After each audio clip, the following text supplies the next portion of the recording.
اور اسی طرح سے we have to understand the traps of shaitan. You know, the amazing thing about shaitan is he is very patient. وہ بہت صبر سے چلتا ہے.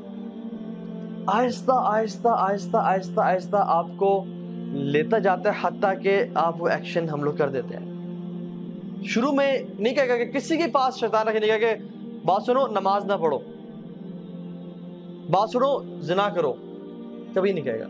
کیا بولے گا کہ ٹھیک ہے نماز پڑھ لو، اچھی بات ہے، بہت لازمی پڑھنی ہے، نماز نہیں چھوڑ سکتے ہو، لیکن ابھی تو 3 گھنٹے پڑھے نماز سے قضا ہونے میں. ابھی تو تم یہ گیم کھیل لو یا اس دوست سے فون میں بات کر لو، وہ جو تمہارا کام ہے پریزنٹیشن بنانی ہے وہ کر لو، بعد میں پڑھ لینا، ٹائم ہے ابھی.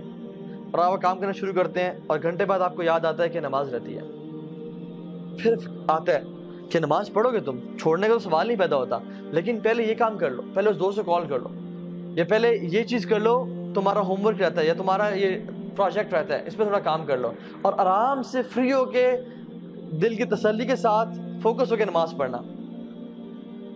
تو آپ کو اس نے کیا کہا کہ پرائورٹی تمہاری یہ ہے، جب فری ہو جاؤ گے پھر نماز پڑھ لینا. اور آپ اس میں انوالو ہوئے حتیٰ کہ 2 گھنٹے گزر گئے اور آپ کو اچانک سے یاد آئے کہ اوہ نماز چلی گئی. اور پھر آتا ہے کہ آپ کیا قضا پڑھو گے تم، اور اب عصر کی نماز کا ٹائم ہو گیا ہے، تم نے فجر بھی چھوڑ دی، ظہر بھی چھوڑ دی، اب تم عصر کے سامنے اللہ کے سامنے کھڑے ہو گئے، اب کل سے 5 وقت کی نماز پڑھنی ہے. اور پھر آپ کہتے ہیں ہاں میں کل سے 5 وقت کی نماز پڑھوں گا، اور یہ کل کبھی نہیں آتا حتیٰ کہ انسان کورٹ میں چلا جاتا ہے. یہ میں اپنا پرسنل ایکسپیرینس بتا رہا ہوں آپ کو. میں جب یونیورسٹی میں تھا when I was not practicing، یہ تو میرا حلیہ بالکل بھی نہیں تھا اور ہم لوگ برائی میں تھے، تو میں یہ چیز میں سمجھتا تھا کہ نماز بڑی امپورٹنٹ ہے.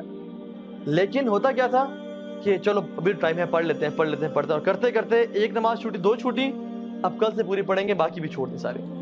اور کل اگلے دن صبح اٹھے ہی 8 بجے، وہ فجر گئی، اور جب فجر گئی تو پھر اب کل سے 5 وقت کی پڑھیں گے.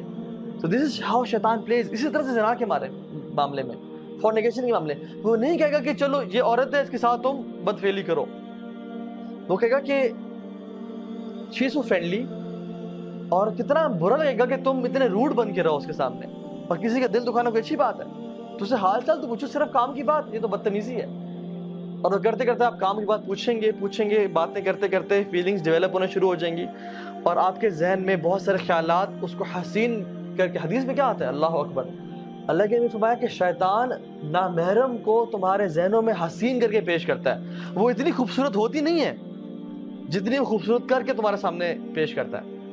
حتیٰ کہ انسان فینٹیسائز کر رہا ہوتا ہے کہ یار سبحان اللہ کیا بہترین نیچر ہے اس کی، کیا خوبصورت ہے یہ، کیا اچھی عورت ہے یہ، اتنی ہوتی نہیں ہے. تو شیطان اس کے بارے میں وہ کر رہا ہوتا ہے حتیٰ کہ آپ کے دل میں اس کے لیے پیار محبت ڈیولپ ہو جاتا ہے، and you die to meet ہر.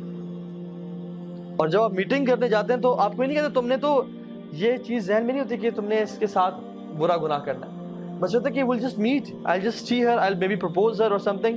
لیکن what happens is ہمارے پاس کاؤنسلنگ میں لڑکے آتے ہیں اور کہتے ہیں کہ ہاں بھائی ہمارا ارادہ بھی نہیں تھا، لیکن حالات ایسے بنتے چلے گئے کہ ہم سے یہ گناہ ہو گیا، اور اب کیا کریں، کیا اللہ معاف کرے گا؟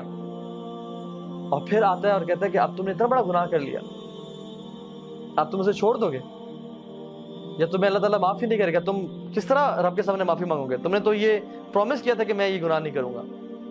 تو اللہ سے بھی نا امید کرتا ہے. آدم علیہ السلام سے اس نے یہ گناہ کروایا نا، لیکن توبہ کروانا، کیونکہ فرسٹ ایکسپیرینس تھا اس کا آدم کے ساتھ علیہ السلام، توبہ کروانا جو ہے نا اسے نا امید نہیں کر سکا. آدم علیہ السلام نے کیا کیا، ربنا ظلمنا انفسنا وان لم تغفر لنا وترحمنا لنکونن من الخاسرین. تو اس نے ارادہ کیا کہ آج کے بعد میں ان کو گناہ بھی کرواؤں گا اور کہوں گا کہ تم اس منہ سے توبہ کرو گے. 100 چوہے کھا کے بلی حج کو چلی.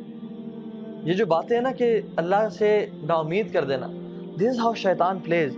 تو we have to understand کہ ہم نے شیطان کو ٹیکل کہاں پہ کرنا ہے. the first thought comes to our mind، اس کو وہیں پہ روکنا ہے. دین کی بات پھیلانا صدقہ جاریہ ہے. ثواب کی نیت سے ویڈیو کو شیئر ضرور کیجیے. جزاک اللہ.